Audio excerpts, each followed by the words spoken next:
It is my great pleasure and honor to welcome you all to the G20 Interfaith panel entitled Addressing the Needs of Refugees and Migrants and Advancing Solutions, with a special focus. We will discuss one of the most important global topics related to social inclusion of refugees and migrants, especially vulnerable groups, women and youth from different perspectives. According to the UNHCR 2019 report, at least 79.5 million people around the world have been forced to flee their homes.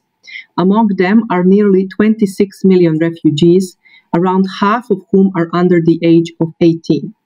Refugees and migrants face numerous challenges while they are in transit or they arrived to their host country, from economical, health, educational, legal, or political. Many difficulties are a result of inadequate policies, which are neglecting some of the crucial aspects and effective mechanisms that can contribute to better social inclusion and creating a culture of dialogue between newcomers and host society. Different humanitarian organizations, religious actors, including faith-based organizations, had significant role in providing assistance for refugees, asylum seekers, and especially for vulnerable categories such as unaccompanied minors, children, asylum seekers, and especially women in the past years. Numerous grassroots examples and initiatives, especially from religious communities or faith-based organizations across the world, can serve as examples of promising practices and recommendations as a way forward to achieve a long-term social integration in our pluralistic societies. However, the world urgently needs a global plan based on inclusive policies and meaningful contribution of different actors in supporting social inclusion, building trust in local communities, and providing protection for vulnerable groups. In addressing this topic today, we have our distinguished panelists who will provide their input on this topic from their own field of expertise in order to tackle some of the questions and challenges of social inclusion, especially focusing on youth and women in our present world. The panel has 6 speakers, and I would like to introduce the first speaker today, Sheikh Mohammed Abu Zaid, Senior Judge at the Family Court of Saida in Lebanon. Dr. Mohammed, the floor is yours. Greetings to everyone. And this is Judge Mohammed Abu Zaid. I'm the Senior Judge of the Family Court in Saida region in Lebanon. And being a judge in a family court, and this means all issues related to individuals and families from the locals and from the refugees come to my court. Then I'm in touch with every details related to personal and family issues daily through my court. Being a person living in Lebanon, we need to recognize that in Lebanon we have, of course, the Lebanese population, but also we have the Palestinian refugees who have been here in Lebanon since 1948. And recently we have the Syrian refugees starting from 2012. And it is a serious situation in Lebanon. About 500,000 of Palestinian refugees and about 1 million of Syrian refugees among 4 million Lebanese. Then we can think about every 4 people in Lebanon, we have one of them is a refugee. And it is a serious issue in Lebanon. Talking about this issue, we can think about stages in the relationship between the local community and the refugees. The local community is very welcoming at the beginning, but with time, tension will start to appear. There are fears because of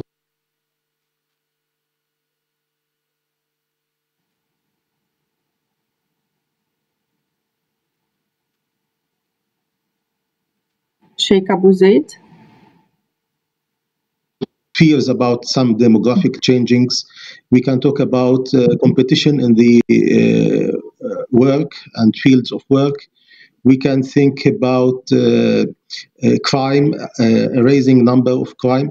Then, as for the Lebanese community, it started as a very welcoming community at the very beginning, but with time, fear started to appear, and maybe being suspicious about the presence of these refugees. Are they going to stay in Lebanon or they will go back home? But talking about the Palestinian case, it is more than 70 years now. Then again, now talking about the Syrians, will it last also another 70 years? Now we can witness a real tension, the local community. Now, what does faith-based organizations do? What does faith lead? It is doing the role of a mediator between the locals and the refugees. It is trying to make things calm down. It is trying to make these fears appear as an illusion, and that it is not something very real. And besides doing the relief work and doing the help and doing the service, the topic is more focusing on women and children. Maybe this is where my field of expertise comes.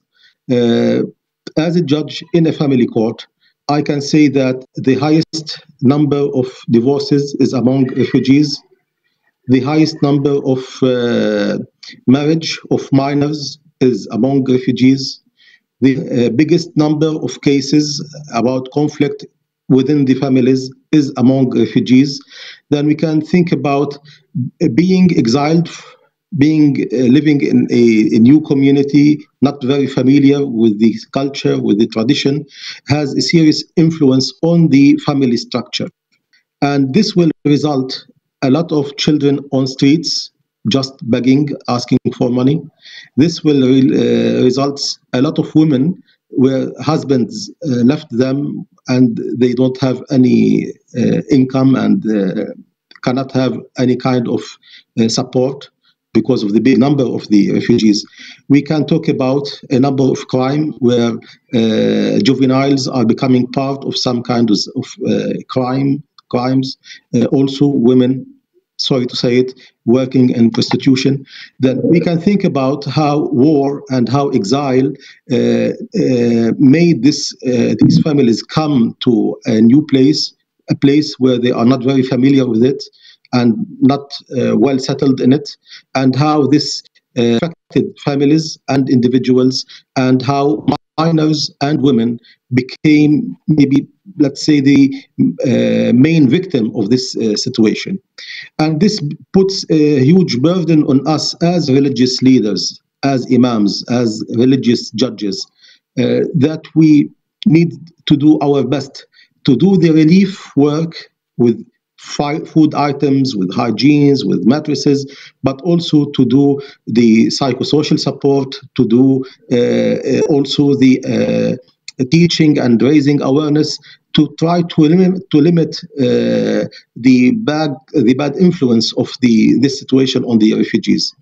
It is something very complicated, very challenging, but it is our duty to serve, and it is our duty to do our best to help. I cannot say that nothing has been done. No, a lot of things had been done. But talking about big numbers, more about 1.5 million people in a small country, a country which is very poor and broke now. Lebanon is a broke country, a country with very limited resources, that made it more and more challenging. Local community, which was very supportive at the very beginning, now the local community thinks that we as Lebanese need to be supported by someone. But still, now this is what faith do. Faith is about morals. Faith is about being helpful, being supportive. And though we are in need as Lebanese, our faith, our religion, our religious teachings inspires us to do good and to help, even if we are ourselves in need. And this is what is the Lebanese religious community is trying to do for refugees in Lebanon. Thank you.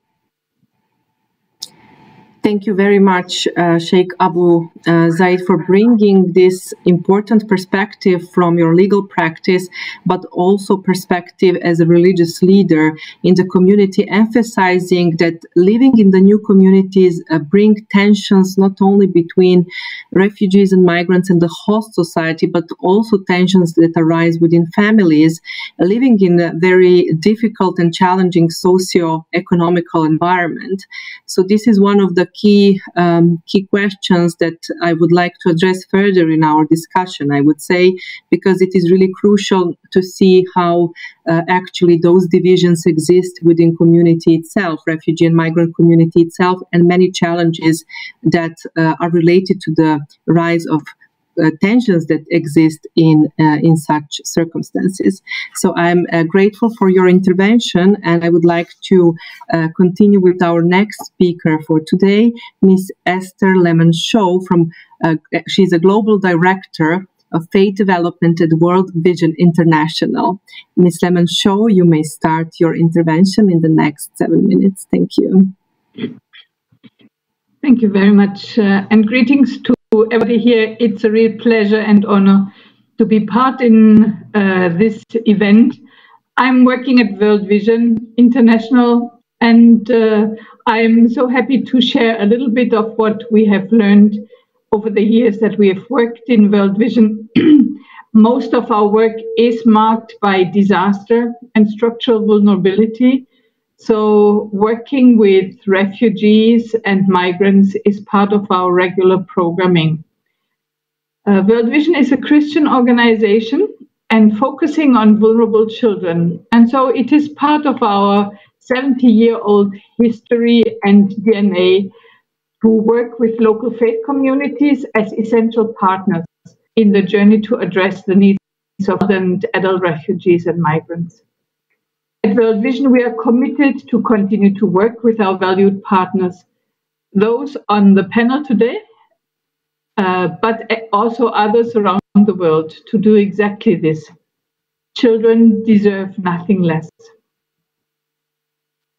While it's wonderful to have this discussion today and others that are happening on this forum, we also need to recognize that the issue we are discussing is not new.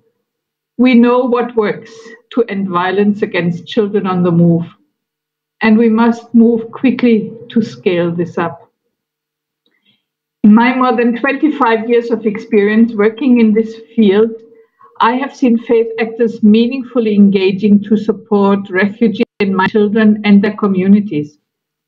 We have good evidence of faith leaders and communities providing spiritual support and care as a source of resilience, strengthening the continuum of care for child protection, and building social cohesion by promoting peace and combating xenophobia. As a woman and a peacemaker at heart, I feel I should point out the significant evidence that exists to show the effectiveness of women of faith as formal and informal peacemakers. However, we are still largely underrepresented in the peace-building apparatus and systems. I'm sure we all recognize that this has to change, and we all need to ensure the meaningful participation of women, girls, and boys in peace processes. Communities of faith play such an important role in welcoming strangers. We see all over the world, although we don't hear nearly enough of it, examples of faith communities showing willingness and ability to support refugees. A few examples: Canada's private sponsorship for refugee program, Italy's religious groups-led humanitarian corridor project, and opportunities for advocacy and support in many other countries. In Lebanon, churches have often housed, supported, and been a lifeline for Syrian refugees, primarily Muslim, building peaceful, cohesive engagement as both host community and refugee community had access to support through programs. World Vision's own experience includes our Channels of Hope approach, which comes alongside faith leaders to help them to discover their own calling for social change. In Lebanon, we are working with Sheikh Mohammed, Islamic Relief, and others to ensure children from both host communities and refugee communities are protected. This brings me to a point very dear to my heart. In addition to the work done by individual faith groups, multi-faith efforts bringing leaders from different faiths together to plan for and support children on the move together is essential. Let me tell you about one example from our World Vision experience in Central African Republic. We have a peace-building project that focuses on children on the move who were affected by the conflict, particularly children formerly associated with armed groups. We have worked with several partners, including local government and 30 religious leaders, both Christian and Muslim men and women, to improve the protective environment for children. My final point is about funding. Resourcing. I think as people of faith, a lot is asked and expected of us. We ask a lot of ourselves and each other, often without the resources and support we may require. We cannot overlook the importance of this when it comes to equipping faith leaders with resources, training and information they need to increase their trust between groups and reduce tensions between refugees and host communities. It is clear that we engage religious community in our work with refugees and migrants. When we do that, a lot can be done. And it's encouraging to remember that at the heart of all of our faith is the need to protect and care for vulnerable children, especially those forced to flee their homes. Thank you very much. Thank you very much, Ms. Lemon-Shaw, for your intervention and especially for emphasizing the role of faith actors, but also multi-faith efforts in child protection.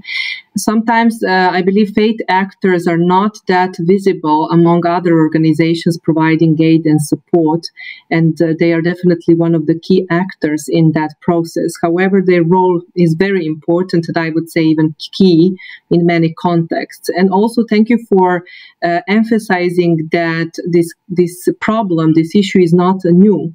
And through history, children and vulnerable groups have faced similar challenges, similar situation of persecution, discrimination, xenophobia.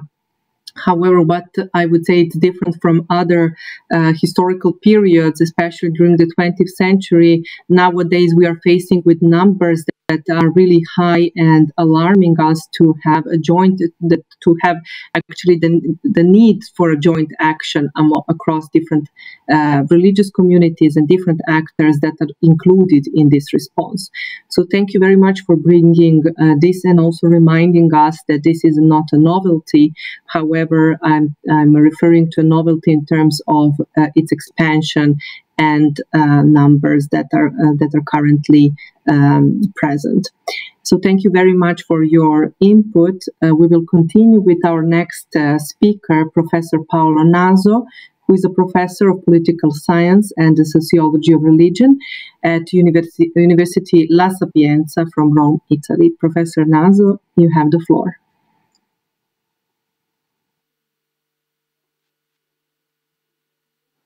Thank you for the great opportunity you are giving me to share some ideas. But more than ideas, I would like to share a story. And thank you for the previous speaker who already mentioned the humanitarian corridors. I'm speaking from Italy, and I would say I'm speaking from the Mediterranean. And in the few minutes I have, I want to tell you how this experiment, political experiment, social experiment, humanitarian experiment started. We live in the Mediterranean, and any year we number more than 4,000 people who try to cross the Mediterranean. Why this horrible mass murder? Because there are no legal ways to enter Europe for the refugees. Exactly the refugees that Sheikh Mohammed mentioned in his presentation. These people living in refugee camps in Lebanon, but also in other countries like Ethiopia, Libya, and so on. If there are no regular ways to get safe protection in Europe, it's very obvious that many migrants are so compelled to try illegal ways and very dangerous routes. This is why we have so many people who are trying to get Europe through the human traffickers. How to avoid that was our dilemma after the terrible accident that happened in the Mediterranean near by the little island of Lampedusa exactly 7 years ago in 2013. 368 people died in that casualty. And we started considering what can we do, have church people. I am representing the Federation of Protestant Churches in Italy. What can we do, have people of faith, to try to avoid this strategy? So we connected to the community of Sant'Egidio that you very well know, try to explore the legal possibility to open safe channels facilitating regular legal migration from North Africa to Europe. We explored the legislation. Finally, we arrived to consider Article 25 of the regulation of the Schengen Treaty on visas. I know it's a very unknown rule. It's never been implemented, or it was never implemented, but we tried to elaborate a project in order to use this article so that the asylum seekers could get a protection, humanitarian visa in the sending countries. So in our hopes, we were considering Morocco, Lebanon, and Ethiopia. So basically, we made the program, we discussed and negotiated the project with the Italian government, and finally, after a strong negotiation, we arrived to sign a protocol in 2015, allowing 1,000 people to leave different countries through the humanitarian visa.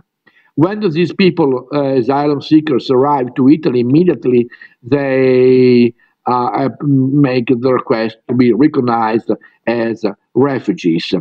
The system was adopted by the government. We started with 1,000 people. Eventually, the protocol was renewed for more thousands. Then in France, a very similar started. Then in Belgium, in Andorra, and nowadays we are considering the possibility to have a similar project starting in Germany, and in particular in the region of North Westphalia.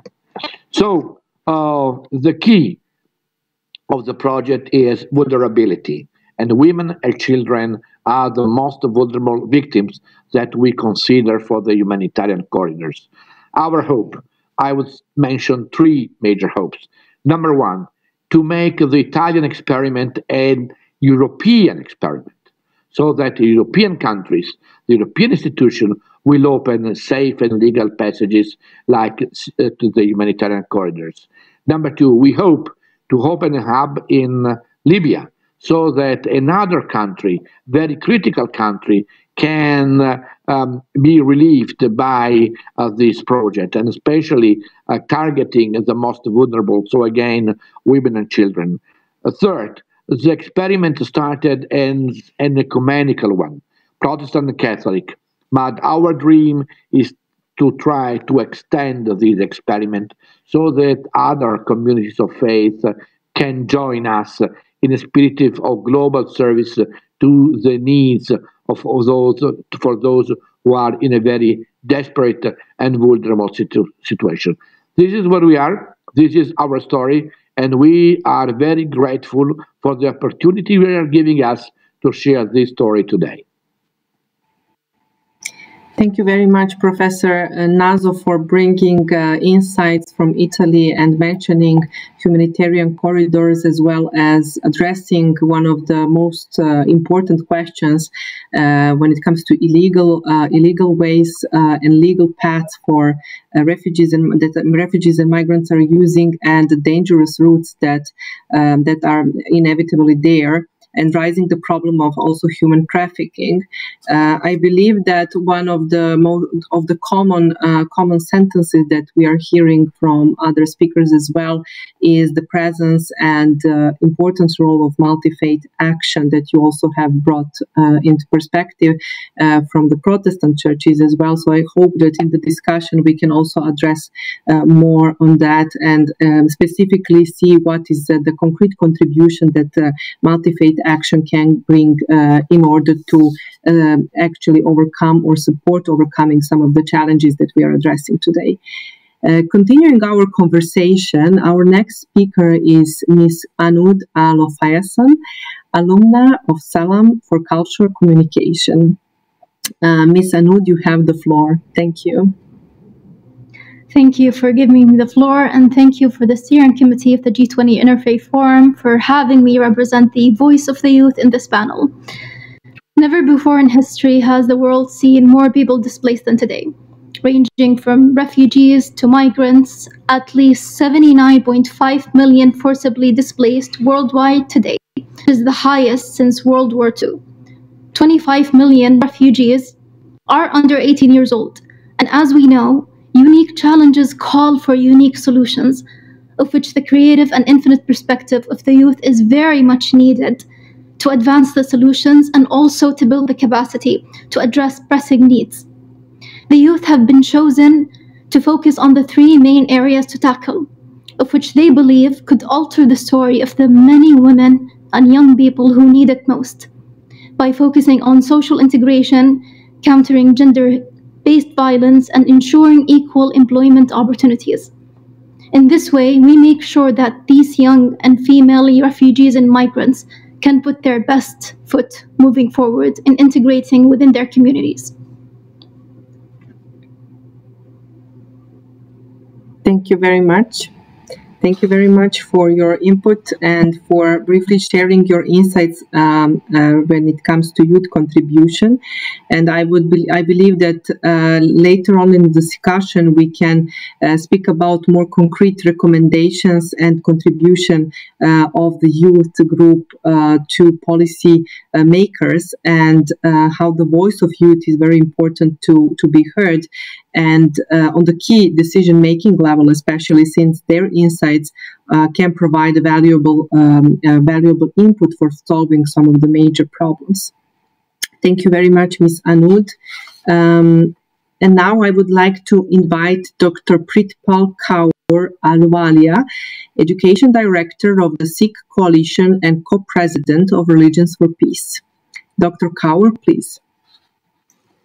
Thank you for the introduction. I would like to offer some reflections today on the subject matter from a Sikh faith perspective. I myself am the granddaughter of a refugee who survived the partition of India. I'm the daughter of immigrants, and for the past 5 years I've been an immigrant myself. The Sikh faith, or Dharam, teaches us that we are all in fact spiritual travelers or migrants, and that our role here on earth is only temporary. My grandparents and parents faced real challenges with language access, racism, and economic hardship.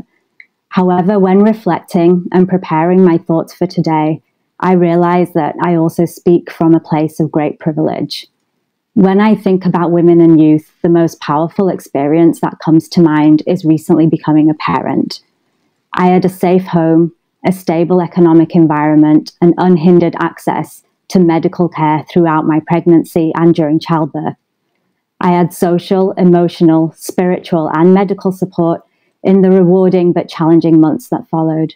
And when the time came, I had the means for help with childcare when I returned to work. These critical and essential circumstances, which are the very foundations of families, are privileges that are not afforded to so many women and children who have been displaced from their homes. If we were migrants, what kind of welcome would we want? What kind of support would a pregnant mother require? And what kind of loving environment would a newborn need for nurture in order to thrive? So what can be done to address some of these real challenges that women and children increasingly face? Religious communities can encourage greater responsibility in meeting the needs of women and children through greater opportunities for interfacing at the policy level. Creating channels such as consultative forums for meaningful engagement and recommendations from religious communities is essential. Governments must realize that addressing the needs of refugees and migrants is a shared global responsibility. There are many teachings in the Sikh Dharma that underscore this responsibility towards humanity and emphasize the importance of equity due to the equality of all human beings. Sikhs believe that we are all creations of one God, and therefore we have a shared responsibility towards all of creation and towards all people. Verses from the Sikh sacred scripture and eternal Guru, the Guru Granth Sahib Ji, which illustrate this teaching, state that all human beings were created by the same light, Aval Allah Noor Abaya Qudrat ke Sabande, that we should not forget that there is only one God who provides for all, Sabna Jia Kai Kadata, and that the whole of humanity is one large family, Manas ki Jat Sabe Ek hi Pehchanvo. We have most recently seen that the COVID-19 pandemic has not discriminated between countries, boundaries, and communities. Global humanitarian responses demand global solidarity, and globalization should be for the common good. This equitable approach is required at all levels, especially in order to build trust. Trust can only be built and reciprocated through partnership. It is a two-way street. There need to be greater opportunities for communication between the host country and countries of origin in order to approach this dialogue sincerely. Host communities should also not see themselves as superior. Migrants and refugees are an asset that, given the right environment, can enrich the host country. Host countries must also reckon with and face the truths of hard history, which have often involved colonialism and economic exploitation of the migrants' countries of origin. From a religious perspective, land and resources do not belong to anyone. They are gifts from God to be shared. In this respect, economic investments should also be made from the host country to the country of origin, and migrants and refugees should be given opportunities for housing in an equitable way, which doesn't force them into a cycle of socioeconomic poverty.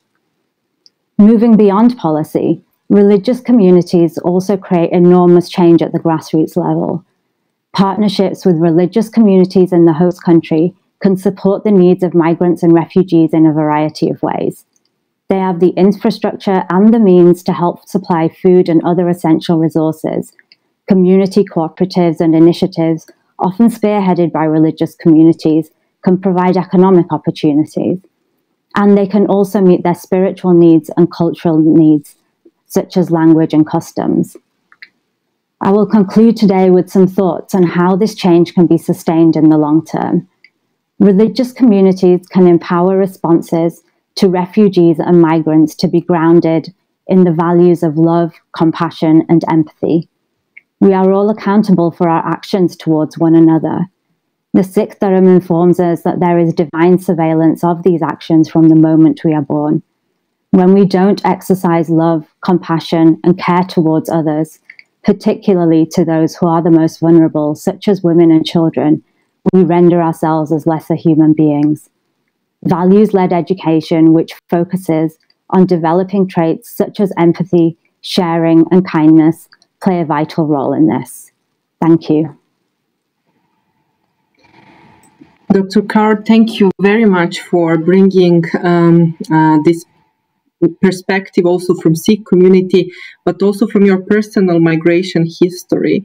I believe this is really a valuable experience also for the reflection on the questions that you have raised and important aspects, especially when it comes to welfare and socioeconomic protection of vulnerable groups, including women and children. But I also would like to emphasize the need for global solidarity that you have briefly mentioned, I believe, in the discussion when we address some of the challenges of the current pandemic, COVID-19. and how refugees and migrants actually were facing a pandemic in the last months, and the rise of the need for global solidarity is definitely even more present than it was before. But one of the key aspects that I would like to emphasize in your input is that what you are saying, that the need of a greater or more close dialogue between host communities and newcomers, this is definitely something that is lacking. This is something that I would like to discuss further in the Q&A part, and how migrants and refugees are seen as an asset for the host community and contributors, actively contributing to the host country. So thank you for bringing this important perspective into our conversation today. And I would like also to continue with our next speaker, Chief Imam Syed Razavi, Chief Imam of the Scottish Alol Abide Society in the United Kingdom. Imam Razavi, you may start your presentation. Thank you. Well, thank you so much. And it's been a wonderful discussion so far. There's a lot to learn from this. And there's mutual interest, I feel. A lot of what's been said. That's why it's very difficult to go right at the end, fundamentally because a lot of things will overlap. But I think that's a positive. It's not a negative. It's positive because we're all thinking along the same lines. And so, as mentioned already, look, we are responsible as global citizens. There's a global stewardship, as they say. So whether it's individuals, religions, faiths, countries, communities, nations, we're responsible for people.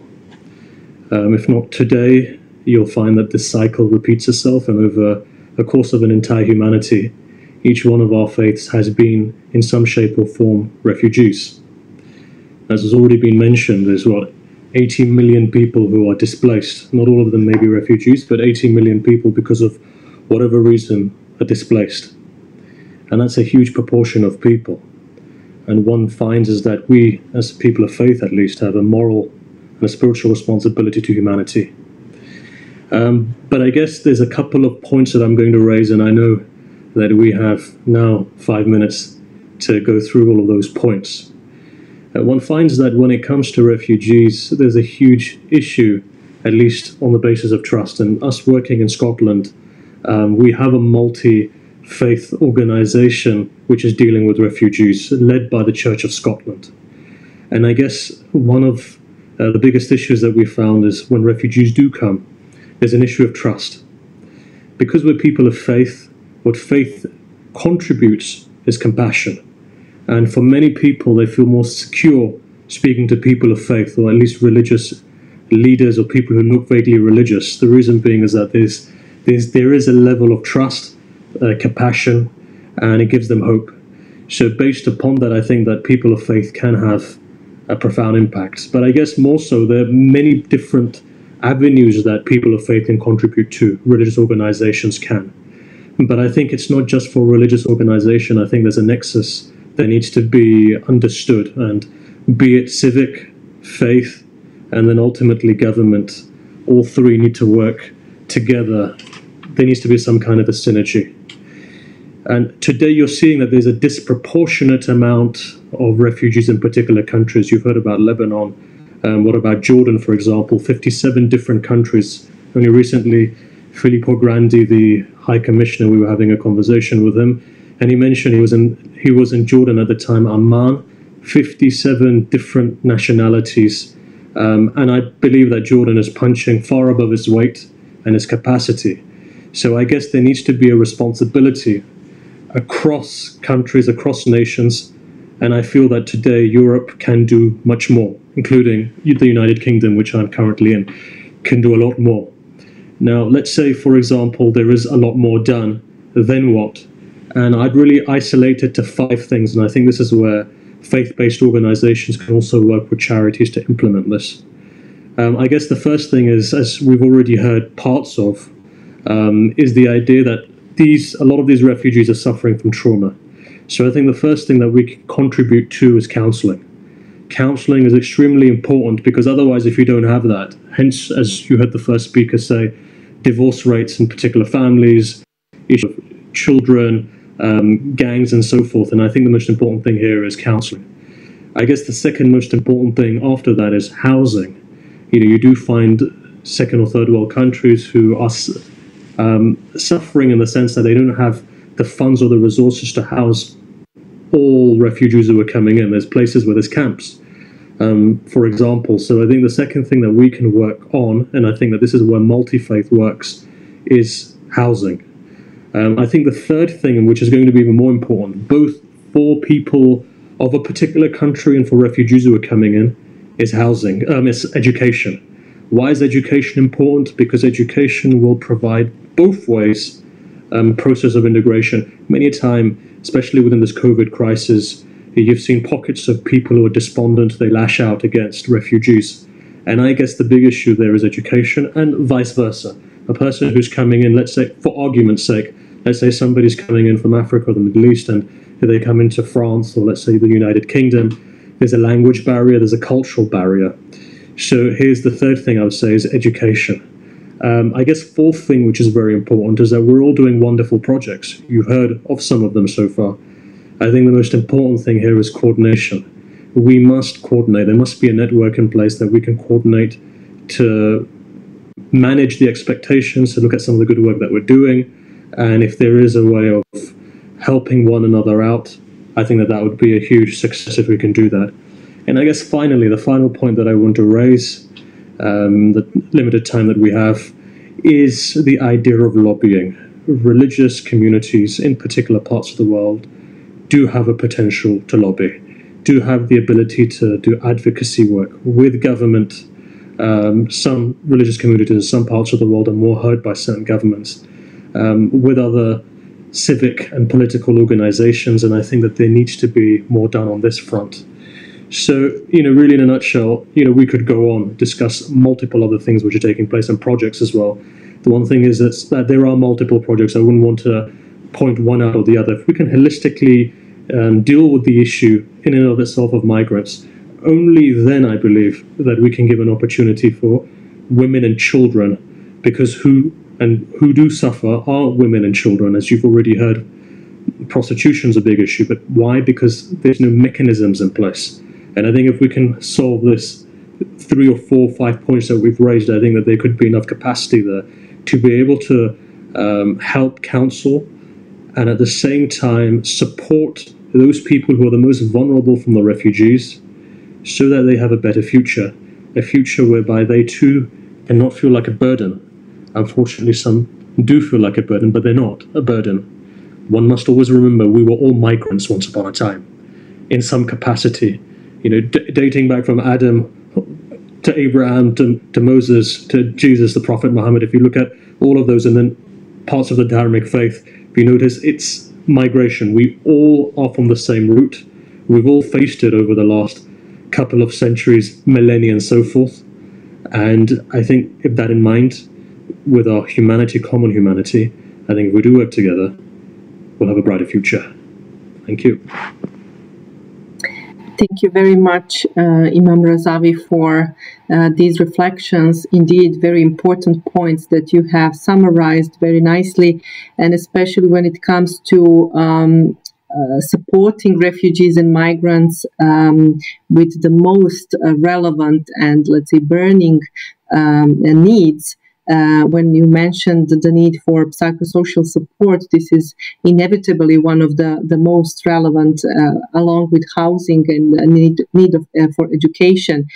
But also, additionally, a lot can be done on the advocacy level, providing insights from the refugee and migrant perspective to the policymakers, and trying to create this space, actually, where this kind of dialogue can take place. I think this is really one of the necessities in the future that we would need to expand even further, and to bring those voices, really voices of people who are refugees and migrants, who do have this experience from inside, and this insider perspective can speak a lot and can help a lot those who are creating policies on the government levels. So thank you very much for the round of presentations. We have heard quite a lot of interesting perspectives from our speakers today, and I believe that this will allow us to have a fruitful discussion, having all these different perspectives from different countries and different experiences that our presenters have shared with us today. And while we are collecting also questions from our participants and the audience that are presented in chat, I would like to start with a couple of questions individually for each one of you, so we can start discussing even deeper some of the emerging questions and also peculiarities of your interpretations. And I would like to start with Miss Esther, asking her a question that relates to her work at World Vision. How have faith communities and the voices of children and youth influenced World Vision's response to the Syrian refugee crisis? If you can comment a bit on that. Yes. Well, the situation in the Syria response is that approximately 60% of the refugees are actually children.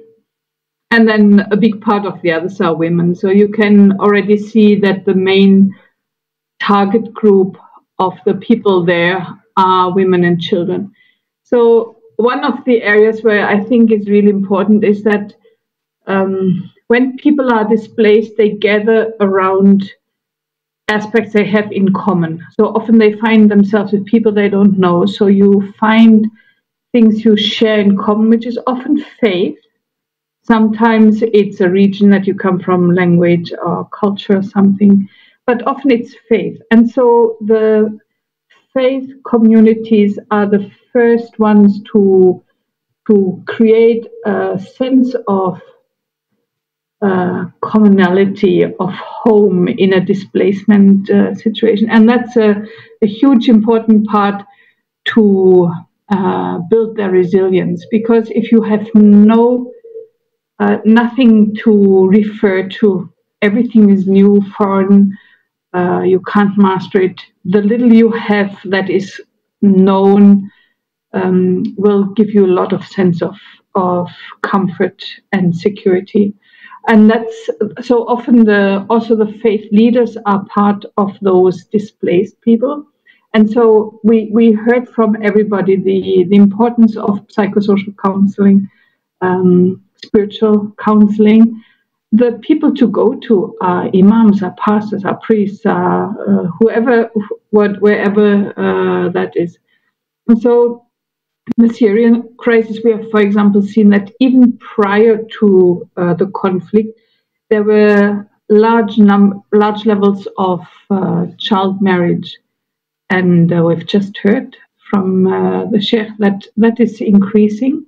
And we have made research that shows that child marriage has increased through the refugee community, the refugee situation. And I think getting the faith leaders, faith communities involved to cater for the needs of the vulnerable people, because often it's done to protect the honor of the girl, to provide revenue, food for the girls, etc. If we get the community to provide for the vulnerable families, that reduces the risk. There's no marriage that is done without the blessing of a priest or an imam or somebody. So if we can get the imams to come and counsel the parents to find ways to avoid that or postpone it until the girl has the appropriate age, that's a critical thing. So we've learned that working with faith actors, helping them to articulate how their faith relates to aspects of child well-being is really very powerful, because all the time they're engaging and counseling parents and even youth themselves. So their role is critical. I'll stop there, even though we could speak many more hours. Thank you. And I would like to somehow continue with a similar perspective, asking on what you have actually raised now, asking Sheikh Abu Zaid a question. We are witnessing the rise of violence, discrimination, and therefore the increased need for protection of vulnerable groups, especially children, and women. And in many countries are failing to prevent this. What kind of unified action can be taken in order to increase awareness on this problem or direct some solutions? If you can maybe address this. I'm talking from a Lebanese perspective, and I'm sorry to say it is not a very successful example here in Lebanon. Mm-hmm. The situation in Lebanon is not very stable. A lot of challenges. Even the Lebanese who are settled in the country, who are living here since ever, are facing a real problem concerning these issues. Then what about those who came recently? The law in Lebanon, we have laws, we have different laws that underline domestic violence and gender-based violence, etc. But the government is weak, and there is no real power over such cases. Many people do such horrible things, and they still are free, and no serious accusation, and no serious trials, and no serious penalties. It is not, as I told you, it is not a very successful example. But that's why even me as a judge, I'm always relying on the authority of law, the authority of the government, but I'm more relying on the ethical teachings of religion. Most of the refugees, at least in my region here in the southern part of Lebanon, are practicing people. They come to the mosque, they listen to the imam. When they have some problem, they come to me, not as a judge. They don't come to the court. They come to the mosque and talk to me as an imam, giving an advice, playing the role of a mediator when there's some kind of conflict, trying to give legal and religious advice. Now, this is the two personalities, the judge and the imam. Giving both the legal and religious advice can do some help. But still, what is more needed is to have real state authority on all Lebanese and refugees, and real enforcement of the laws and real handling of such cases. Since, as we say in our Islamic tradition, that all preachers can do something, but one single person with a strong authority can do a lot.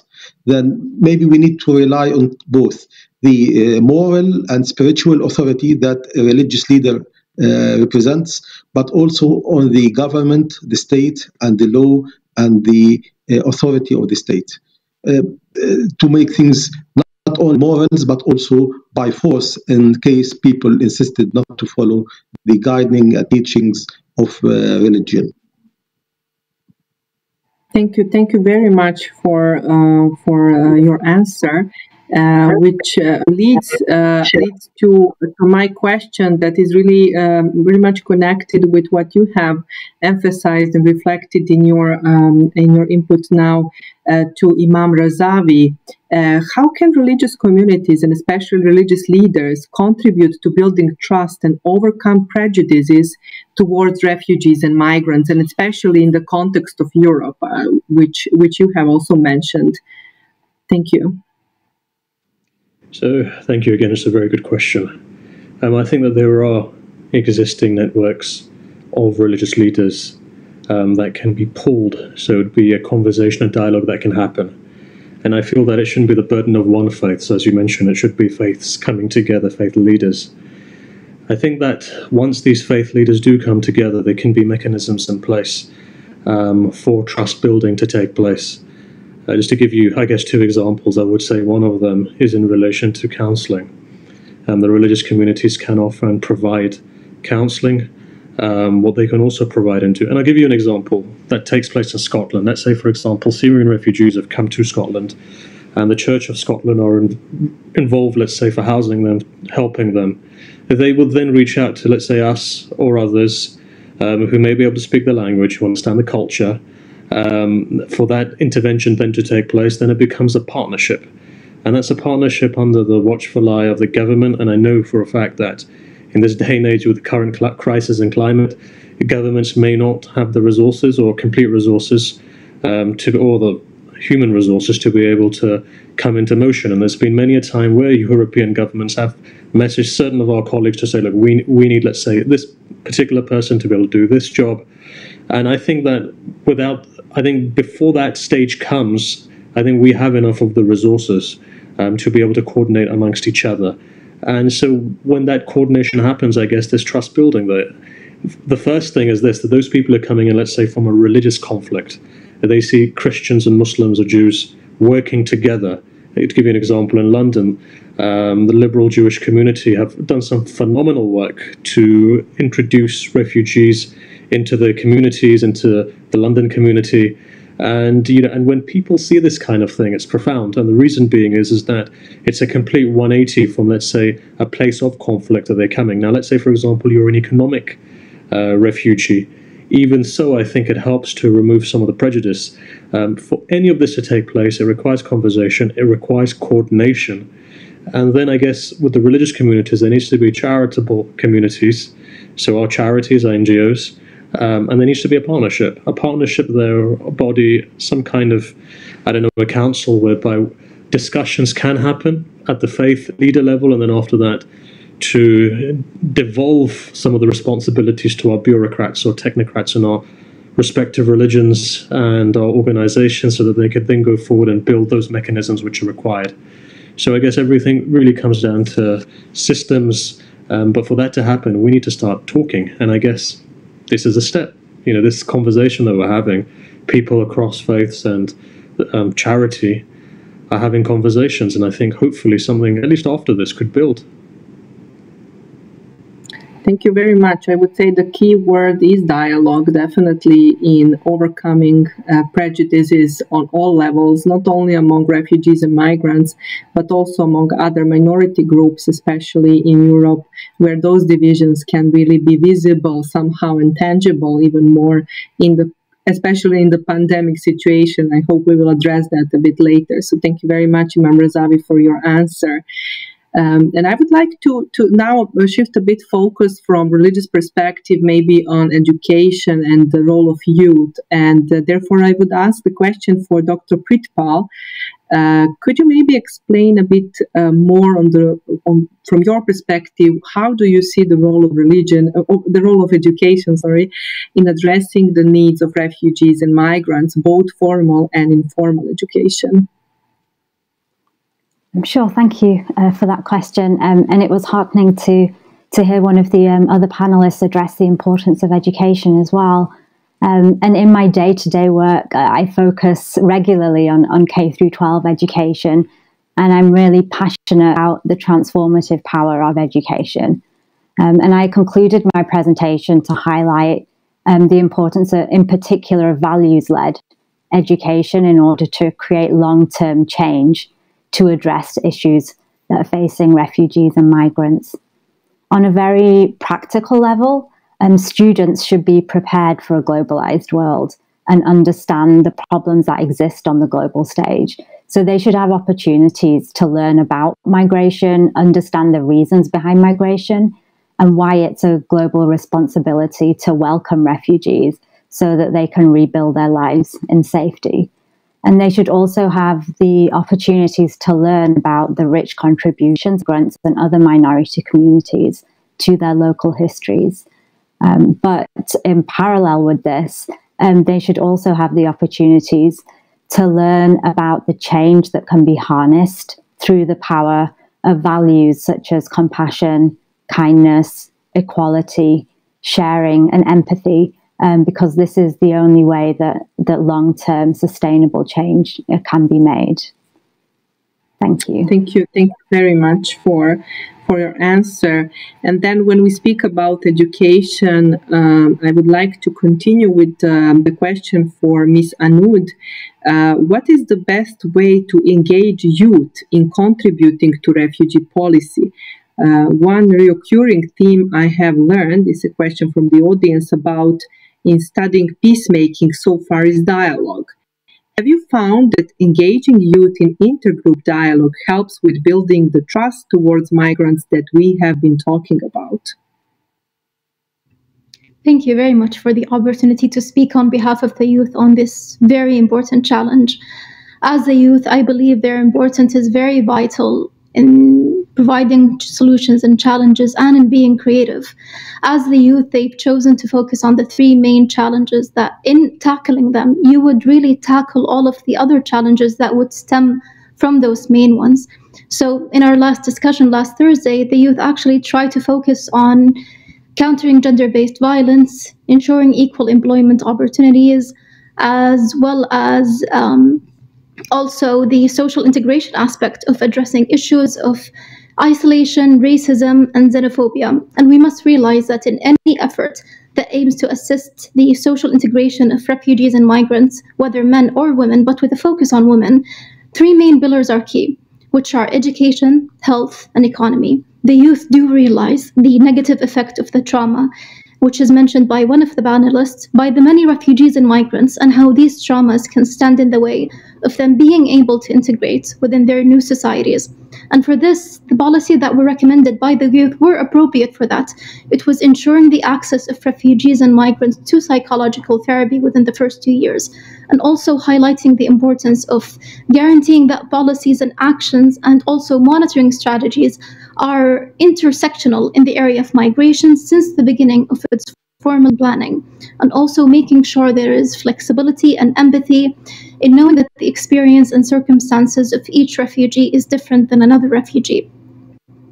Also making sure to include faith-based organizations and religious leaders to work with policy makers in order to provide support for refugees and migrants to ease any restrictions. I would also recommend creating policies in collaboration with judicial bodies in order to create direct reporting systems. They have also decided to focus on the aspect of countering gender-based violence, and they've provided tremendous policy recommendations for that. And they do realize that quite a number of policies to counter gender-based violence have been put in place. However, they are not implemented in the way that they should be, and they need to be emphasized.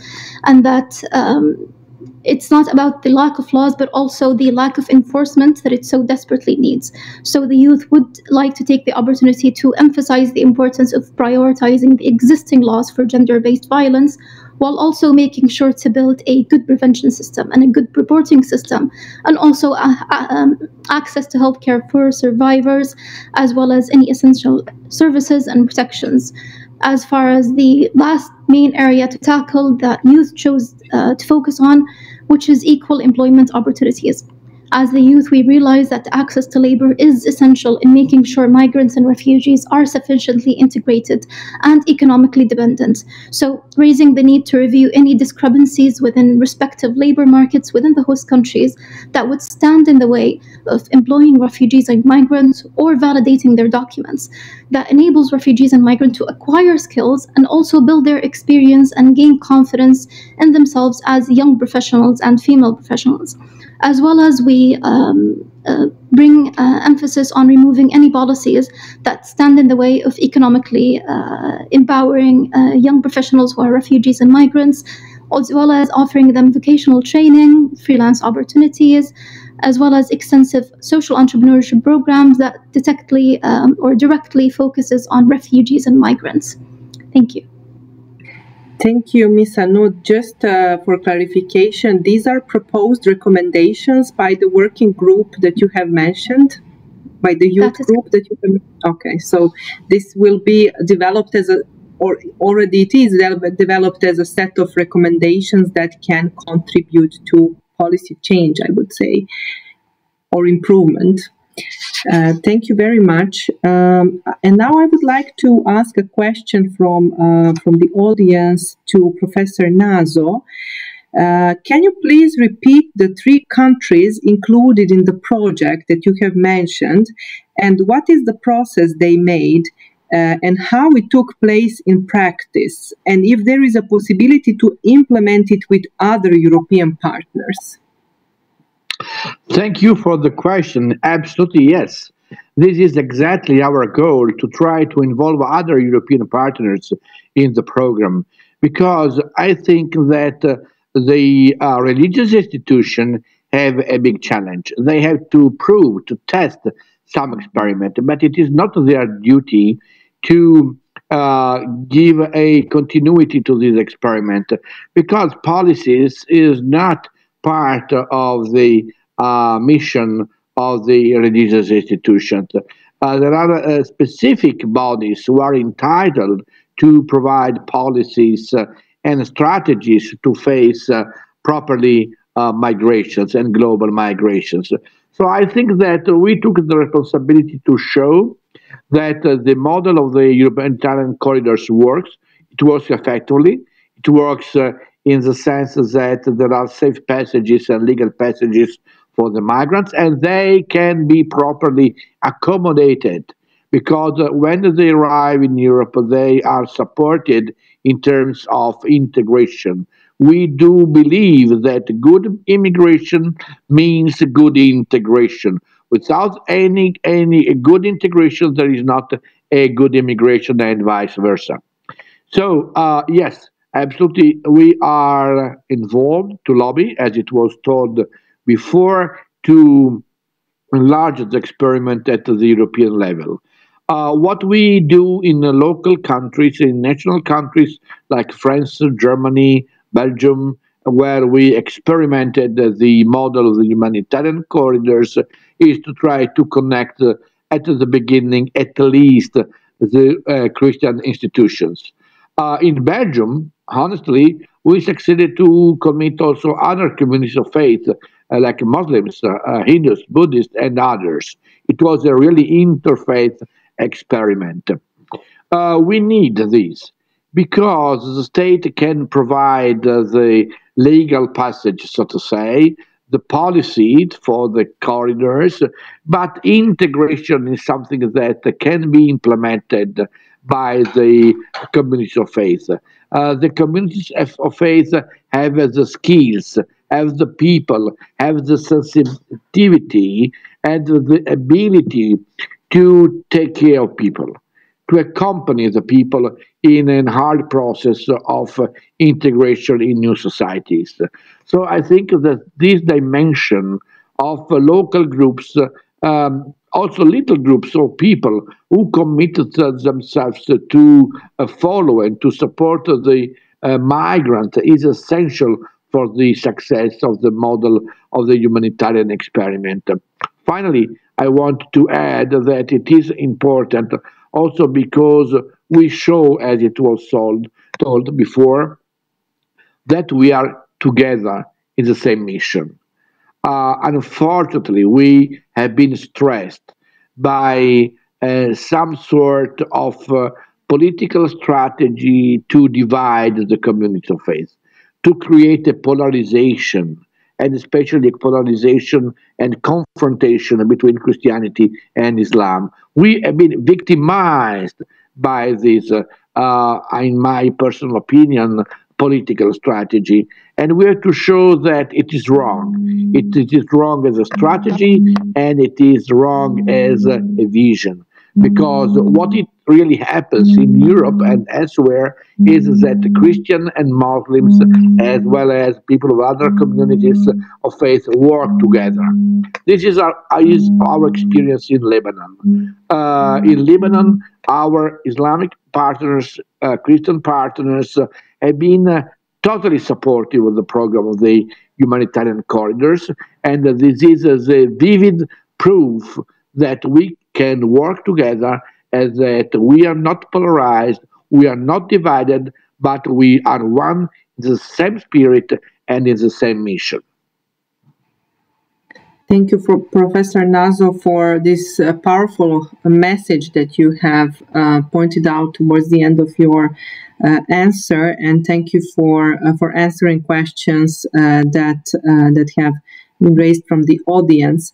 And I would like now to address a question that and invite all of you to be included and invited to answer in our discussion now. And this is mostly related to perception of integration, as it is often seen as a way of assimilation. And my question would be, how can ethnic, religious, and cultural diversity be preserved, but at the same time not represent an obstacle for newcomers and obstacle for their social inclusion, for better integration? So how can those elements of cultural, religious, or ethnic identity, linguistic identity, be present and preserved and not being hidden when it comes to newcomers in the host societies? So I believe that we can address this from different perspectives, from your different countries and experiences. So I invite you to speak.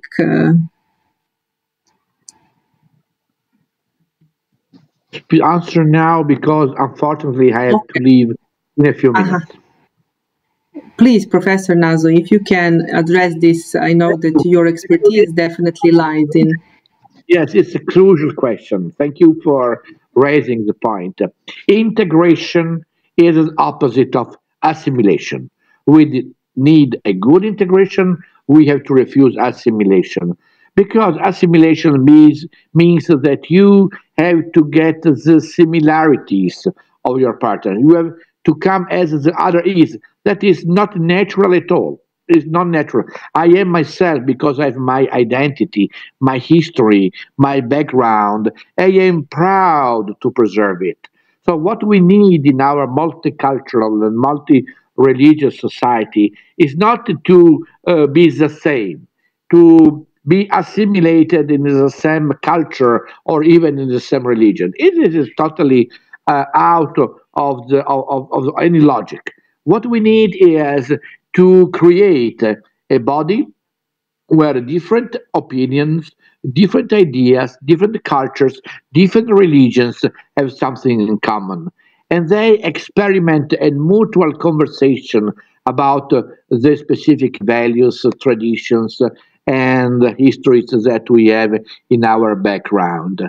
In this sense, I think that interreligious dialogue, or interfaith dialogue, if you want, offers a very good model to our political, those who made our policies, our political decision makers. Because when we speak of interfaith dialogue, we can never imagine to become one. No, this is not the sense of our interfaith dialogue. I am a Christian, I am Protestant, and I want to stay what I am. And I am sure that my partners want to stay what they are. So our point is not to get one. Our point is to create a sense of communality. So the formula, so to say, the slogan is that we are diverse, but we try to reconcile our diversities.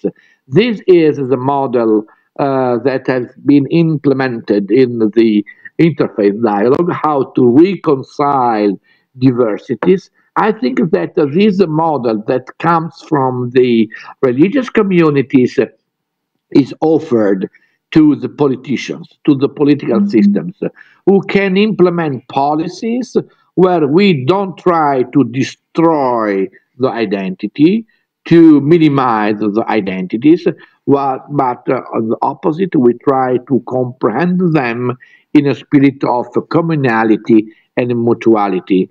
So, in this sense, we need, for sure, new policies. And of course, being an Italian, I appeal to the European Communion because the European Union succeeded in past years to propose a model of integration. But unfortunately, this model of integration has never been implemented. And it is exactly what we need now. Thank you, Professor Naso, very much. We have another raised hand. Miss Esther, please, and then Sheikh. Just very briefly to affirm what was just said, that it is only when we are sure of who we are and are honest about our own convictions that we can truly reach out to those who have other convictions. If we are not authentic about our own profile, about our faith, our values, we will never be able to really reach out to the other and engage with them. And so I think teaching, learning that in our own faith communities, but also in engaging, that we don't need to hide who we are, play down the differences that we have in our values or faith traditions, etc. Doesn't mean we need to tune down our differences to share the much larger space of our common humanity.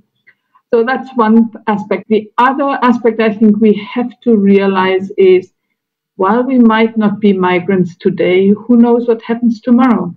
A lot of the migrant population we have today, 10 years ago, we would not have expected them to be migrants. And with Brexit, with COVID pandemic, we see how many people are forced to completely reorganize where they live, what they do, etc. So climate change, there are new things. So we need to, in that global education that was mentioned before, I think the fact that situations change, we might not be migrants today, but our parents were, our grandparents were, tomorrow our children might be. So let's learn those skills, how to accommodate one another, welcome one another, support one another. Thank you very much. Especially for emphasizing the important role of identity and how identity can still be kept, and it is important, and it is really multiple. In contemporary world, we all have multiple identities and not only one, and what is their role in a respective context. So Sheikh Abu Zaid, you also raised the hand to address this question. If you may start. Again, from a Lebanese context, I will take the Palestinian refugees as an example. Not the Syrians, since they are in Lebanon recently. I will take the Palestinians since they are here in Lebanon for more than 70 years. By the way, I'm married from a Palestinian lady. It is the same language, Arabic. It is the same religious background. A Sunni Muslim, not only a Muslim, but specifically a Sunni Muslim. It is a very, very near culture. Even the kinds of food, we have the same kinds of food, the social structure, etc. Sometimes being very familiar with the community is a real challenge. The hosting community, when it is very like you and very same as you, it is a very easy way to be dissolved in this hosting community. We realized that the Palestinian refugees are more interested in distinguishing themselves. Why? Not because of refusing to be integrated or refusing to be part of the local community, but because they wanted to preserve their cause, to keep their special identity as Palestinians. Then it was everything the same, and they still needed to keep some kind of history and some kind of identity to secure their cause and to secure the idea of going back home. But what we realized from the Lebanese side concerning integration and inclusion on the social and cultural level, since it is always there, it was the challenge was on the economical level. Palestinians in Lebanon are not allowed to practice 70 different jobs. then if we are talking about inclusion and integration in Lebanon, we talk about it in more in the economical field, turning the fields of work. While on the other hand, when it comes to social issues, it is always there, since historically we all were one country. The modern states, Lebanon, Syria, etc. These are very recent and very modern. Historically, it was the same geographical platform and the same people living there with the same language and culture. Then, in brief, sometimes the refugee community insists in keeping some kind of separation just to keep the specific identity. And when it comes to the hosting community, sometimes it is very inclusive in all levels. But when in Lebanese case, when it comes to work and economical things, because of the bad economy in Lebanon, Lebanon was not very inclusive in this case. Thank you very much, Sheikh Abu Zaid. I hope you can hear me well. I heard some echo in the background. Imam Razavi, I think you also wanted to address this question on ethnic, religious, and cultural diversity. I was happy to listen, but now that you've put me in the position to... I was very quietly listening. It was quite educational for me to understand the dynamics at the moment. As the Sheikh has said in Lebanon, it's very eye-opening. I think at least on a European perspective, we actually have gone a step back as opposed to going forward in many ways. Politically anyway, with the EC, if you remember with the Article 17, President Barroso was very open in engaging with faith leaders from across the spectrum and making them quite welcome in the whole policy dynamic, which has now obviously taken a backseat, and with Brexit and then followed by COVID-19 is completely in the backseat. But at the same time, what has happened, which is positive, is that religions have begun a dialogue. A conversation has started. So I guess in Europe, if you from anywhere from CAC, Conference of European Churches, to the Vatican, to both Jewish and Muslim communities, I think that at least on an interfaith level, it's been really good. And I think multiculturalism does work. It is working in particular countries, not perhaps all of them, but especially if you go into history, you'll see that, for example, the United States had an ability to make refugees feel welcome historically. And same thing with New Zealand, same thing, I guess, to an extent with Canada.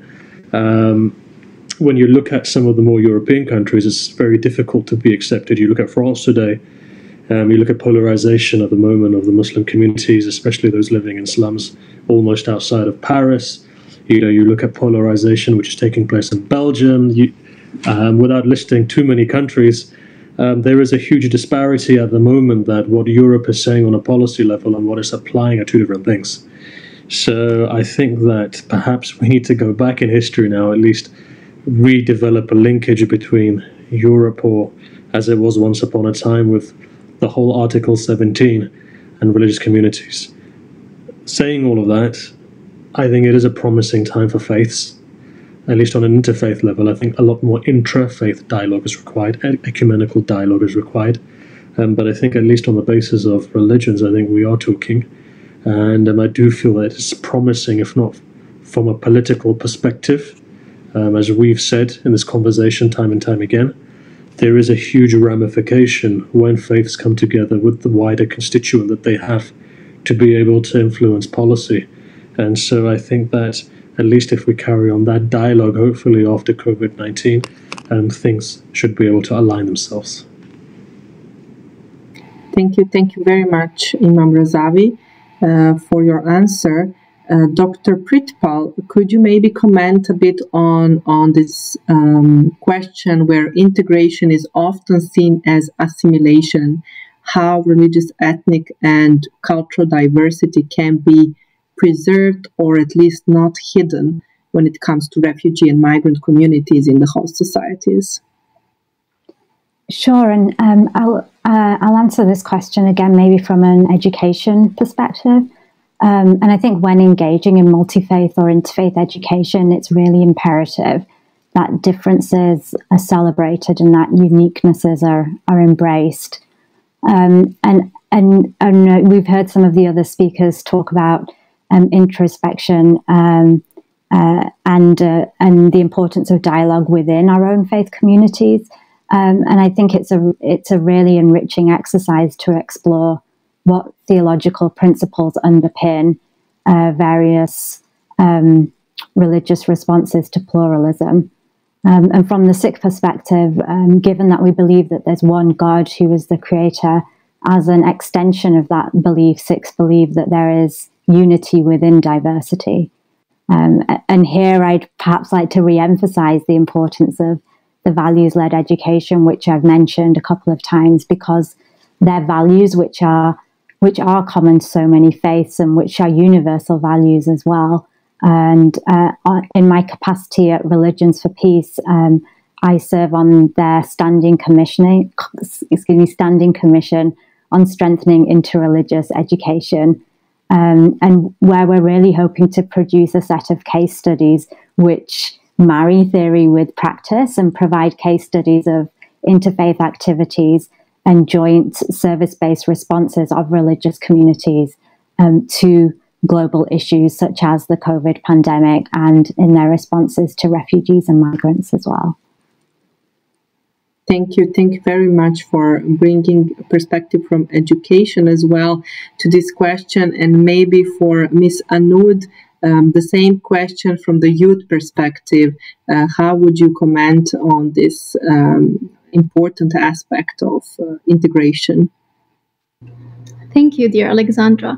I would like to bring to light the role of youth in creating safe spaces for diverse humans to interact and showcase their cultural identities and heritage, encouraging both parties, the host communities and migrants and refugees, to be proud of their identities, while also having common human ground.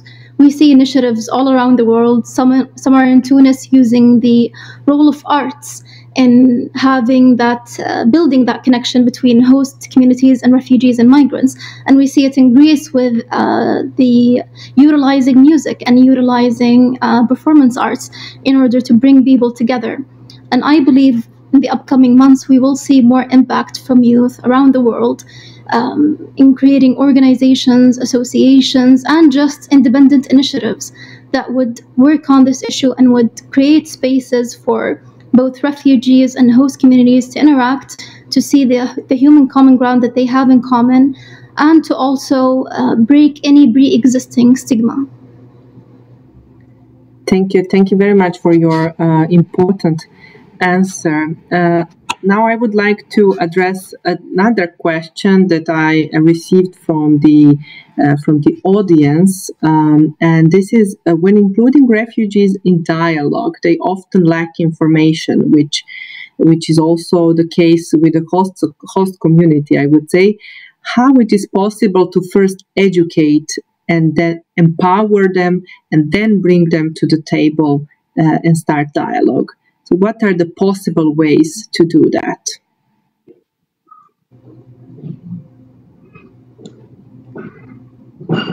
Who would like to address this question or to start?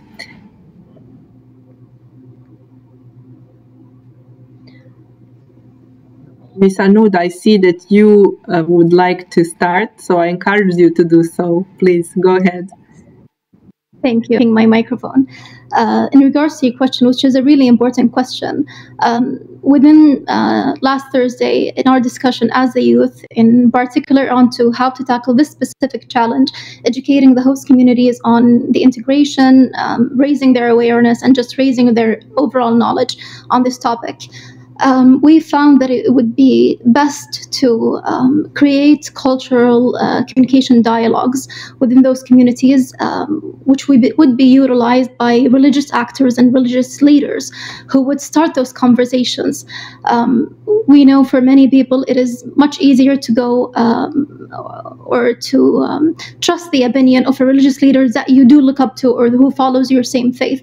So we do really utilize that aspect of having communities be the connecting ground between host communities and refugees and migrants. Thank you very much. Somebody else would like to address this question on educating refugees and migrants, preparing somehow the ground for dialogue on both sides, and raising awareness that is essential in that process of bringing people together at the same table and initiating the discussion. Miss Esther, please. Well, I think in some of the refugee situations, it will be difficult because it's a surprise that you suddenly have those things. But knowing from the globalization experience that the global village is moving closer and we are meeting people that we had never expected to meet, I think the aspect of education host integrating in our educational efforts this whole thing of diversity and mobility and how things change and how we need to be sensitive and aware of those things. If we do that generally, I think there's a better basis to then turn up the volume when there's a rapidly changing situation. Now, I think, especially from the Christian faith background, but I know for many others as well, the value of hospitality towards the foreigner, the stranger, the vulnerable person is such a huge value that I think we, as part of our faith tradition, we just need to rediscover this whole value of welcoming the foreigners, supporting the others. If that is more part of our continued reflection in our own faith communities, it will not be such a shock to our system when it suddenly is needed. But if we are mainly focusing on our own, internally, our own needs, our own comfort, our own benefits from our religion, instead of how we can be useful for a vulnerable neighbor, it will be a much bigger issue. So I think it's a challenge to all of us within our own faith convictions to just rediscover the value of being prepared and being servant to the neighbors that we have. And then once we are in our communities, to build that accountability, that integration is there. You know, even if you don't have refugees, you have marginalized people. And checking that as a group, as a faith community, who in our community is excluded, is marginalized, and bringing them in, including them, finding ways of doing this. When we build those muscles as an ongoing thing, once we get refugee communities, migrants into our communities, those muscles will be better built. And so I would hope that then it's an easier thing, that the floor is better prepared for it. Thank you very much. Sheikh Abu Zaid, I think you had raised hand to address this question. Again, such answer is different from country to country according to the context. Lebanon, as a developing country, we didn't reach the level of raising awareness and giving a kind of education to start a dialogue between the hosting community and the refugee community. To be honest, we didn't reach this level. When we talk about dialogue, when we talk about education and awareness, it is more focusing on life skills, talking about the refugees, talking about life skills, talking about adaptation and how to adapt in this new community you are living in. And by the way, some speakers said that the Syrians are living in refugee camps. This is not the case in all around Lebanon. Yes, in some parts of Lebanon we have camps, But in other places and my region here in the south, we don't have camps. The Syrians are living in the neighborhoods. Then talking about educating and raising awareness is to how to live with your neighbors, how to deal with your neighbors. It is more about life skills. It is about teaching some skills to earn a living. This is the main work that has been done here in my region. But we hope that we can forward to start raising awareness in more intellectual and more high level talk between the two communities to reach a common, I will not say a common ground, since we have a lot in common, but at least to make a kind of a harmony between the hosting community and the people who are living among the hosting community, and we call them refugees, while, as I mentioned before, a lot of commonalities between both communities. Thank you. Thank you for pointing out very important. We have some more questions from the audience, and I would like to address some of them, which are really critical for all of us, I guess, for addressing them, especially with the link with policymakers. So one of the questions I'd like to ask about the many problematic narratives that fuel fear against refugees. What can religious leaders do about that? How can alliances be built with policymakers? So I would invite you to maybe think about a few minutes and we can address this question, because this is really what we are actually aiming to do, to build alliances with policymakers, to provide insights from insiders' perspectives, as well as from our experience as religious communities, faith-based organizations, or those who are really closely working with refugees and migrants or supporting them. Yes, Ms. Esther, please. I want to come back to a point that was made earlier, that it's often not about making new policies, but about enforcing existing things. And I think there, our faith communities have a role to play. Very often, we are not part of the local government discussion or at national level. And perhaps we need to be more courageous in speaking out there, or to get out of our comfort zone to start engaging, reaching out to certain areas. There are good mechanisms that have worked well in, like at local level, community accountability groups, where you take duty bearers and service providers and and those other people, you bring them all around the same table to discuss what are the policies, how are we doing them. It might be about health care provision or education care provision, etc.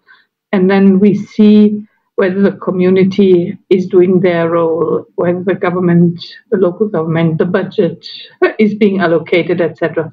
And we then regularly meet to hold each other accountable for the progress of the action. So I think if we would be more engaged, so if the churches, the ummas, all the faith communities, we would be more part of the group that is engaged, that would already be a big thing. And I actually think that often we faith communities are sometimes being seen as a liability. So people are not so sure, is it safe to engage us on political issues, because they fear that we become a dividing force, sectarian or something. So we need to also establish the relationships and credibility. But then if we are seen as being an asset to really move things forward, I think that politicians, actors can actually really better engage with us. Thank you. Thank you very much.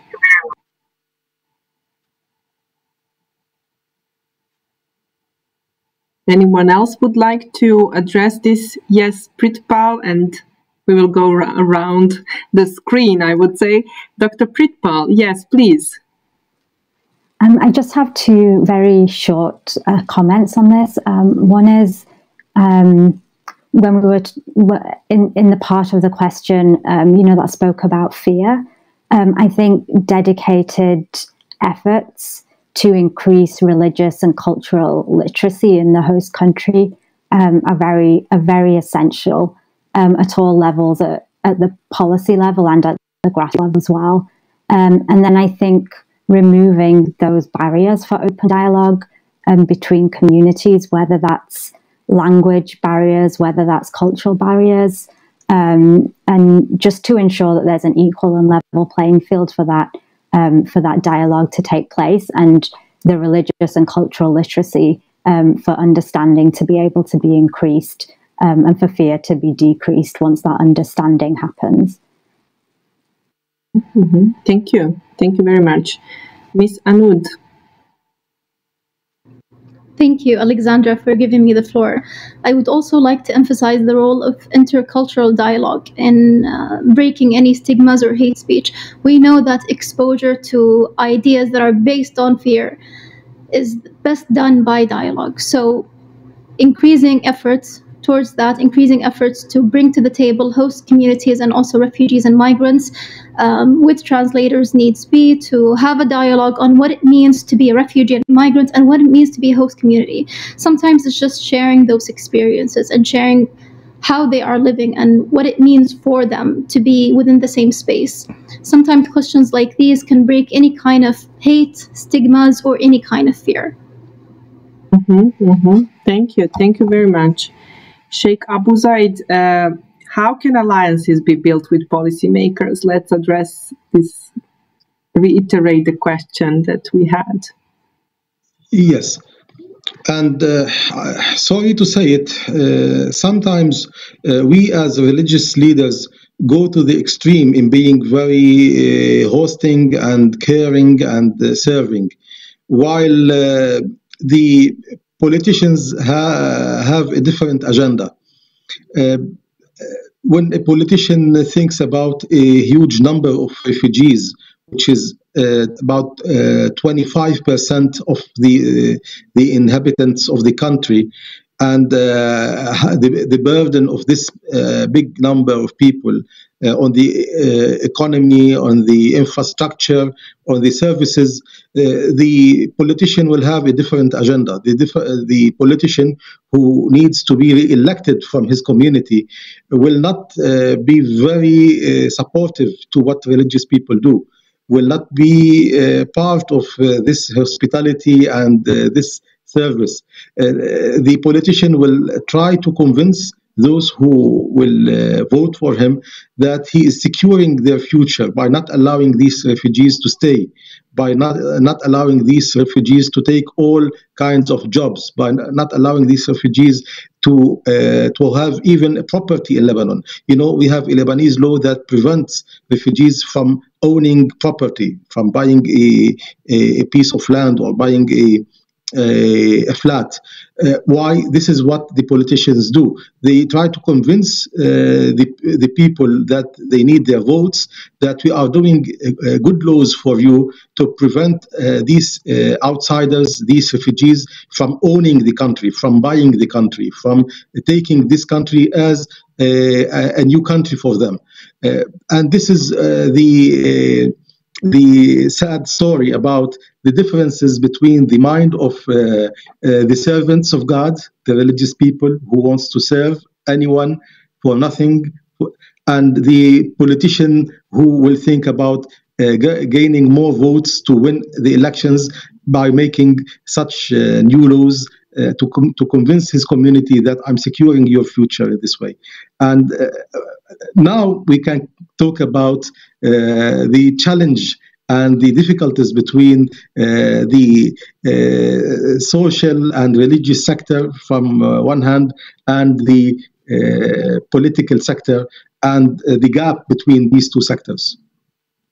Thank you very much for mentioning actually these discrepancies that exist between religious leaders and policymakers who quite often have different views on the same issue, and it would be also a challenge, and we would also need a way forward to overcome that. Imam Razavi, would you like to address also this question on how religious leaders can start dialogue with policymakers? What is the path? I think very simply there needs to be a will from the policymakers to actually engage with religious leaders. Because ultimately, as we've seen, at least I've seen over the last 20 years, depending on who the policymaker is when the policymaker is going to engage.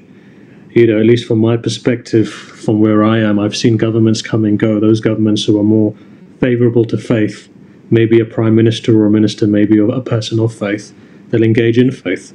So I don't think that religious leaders, if we are in our current prototype, have any influence unless or until we don't build a credible platform of religious influencers to influence global policy. You know, you've got examples like that. For example, Religions for Peace is doing a wonderful job. It has the ability to be able to influence policy from a United Nations level to other countries across the world. So I do feel that there are existing platforms that require strengthening, where religious leaders can come together. And I think the big question that was raised was on accountability. And I think if there is a platform as a moral compass, let's say, or as a moral establishment, a multi-religious organization has the ability to hold certain individuals accountable. There needs to be a marriage between policymakers and people of faith or religious leaders. I think that will only come when it is seen that religious leaders have influence. And in different times, even in the last decade, in different times, you've seen that religious leaders have been influential in certain fields, in others. For example, this COVID-19 era. There's been a huge, at least in the UK, there's been a huge integration of religious leaders in the combat against COVID-19 and all the other parts of our roadmap to help our communities. So, and the reason being is that the government itself couldn't do some of the work that the religious communities can do. So I guess the question is, after COVID-19, are we going to have the same kind of engagement? And so I do find engagement is quite relative depending on what the situation is. But as I said, and I think my main solution is just that, to strengthen already existing establishments who have a cross or a diverse pool of faith leaders, such as our friend also has mentioned, Religions for Peace, who are quite a phenomenal organization in terms of having a span over 100 different countries and so forth, various chapters. If we can strengthen organizations like that, we can then hold governments to accountability. Thank you very much.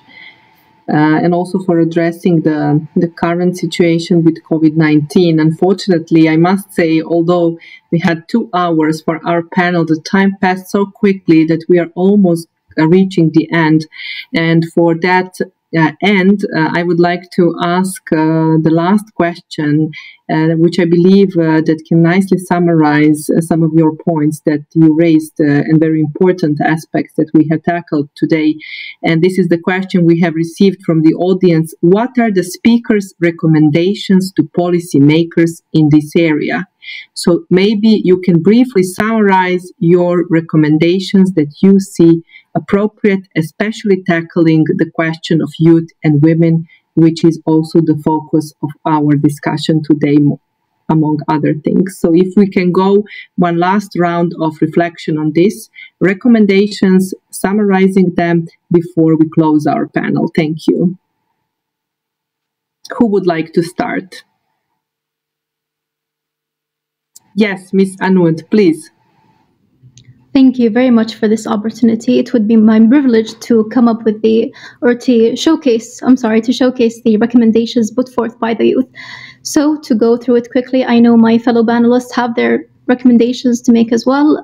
In regards to social integration, the youth do recommend extensive psychological therapy and free access to that, as well as creating an intersectional approach policy-wise, all the while making sure that creating policies in collaboration with host countries, juridical bodies, in creating an incident reporting system for racism, xenophobia, and any criminal activities or hate speech activities that would be perpetuated against those refugees and migrants.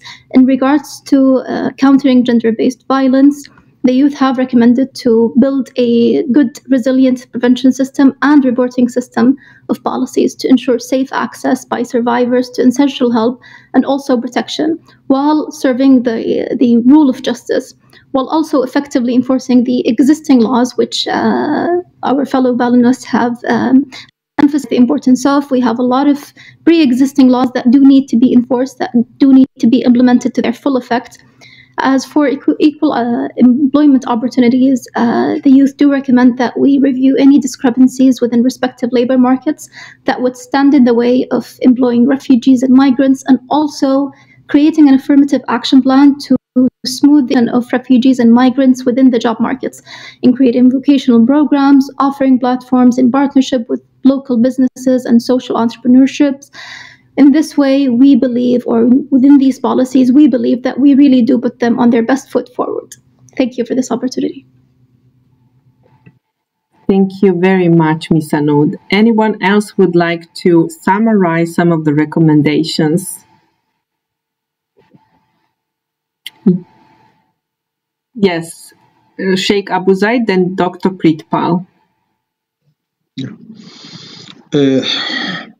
During war, there is destruction.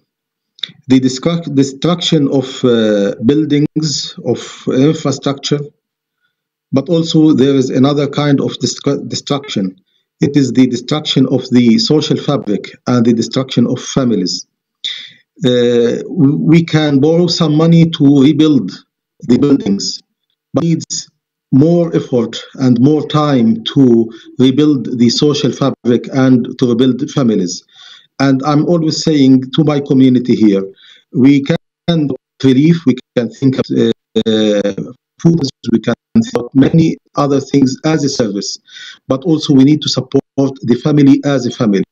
We can support the families, wives, husbands, and children from a social and cultural perspective to keep the unity of the family. Because even if we rebuild a destroyed country, when we don't have a strong family, it is nothing, it is nonsense. Then supporting families, supporting women, supporting children, and trying to strengthen families, the members of these families, and keeping this unity is a real essential thing. Thank you. Thank you very much, Sheikh Abu Zaid. Dr. Pritpal, briefly, if you could reflect on the recommendations. Sure. Just to kind of summarize, I know some of the other panelists have mentioned Religions for Peace, and I'd just like to read their concluding paragraph of their World Council statement, which was issued on the occasion of World Refugee Day back in June this year.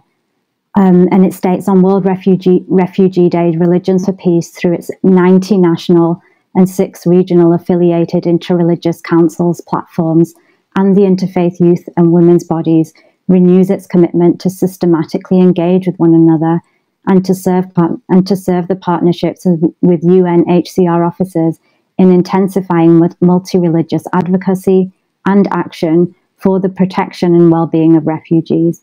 This is our moral imperative because every action counts.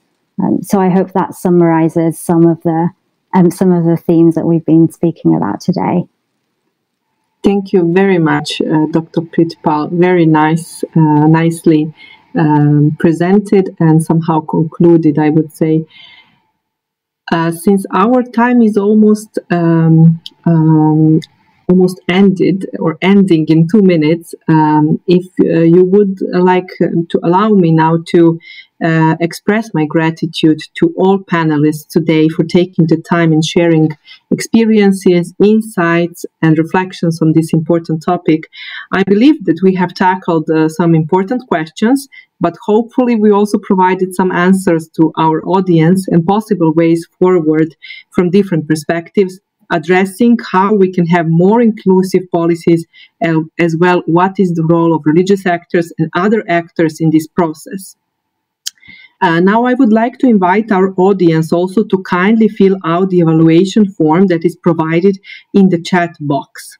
Last but not least, I would like to invite you to join our plenary panel tomorrow on religious action to address threats of climate change at 4 p.m. Riyadh time. I would really like to thank you all. Thank you all presenters. I really enjoyed this panel with you, and I'm really looking forward to other panels at G20 Interfaith. Thank you very much for your time.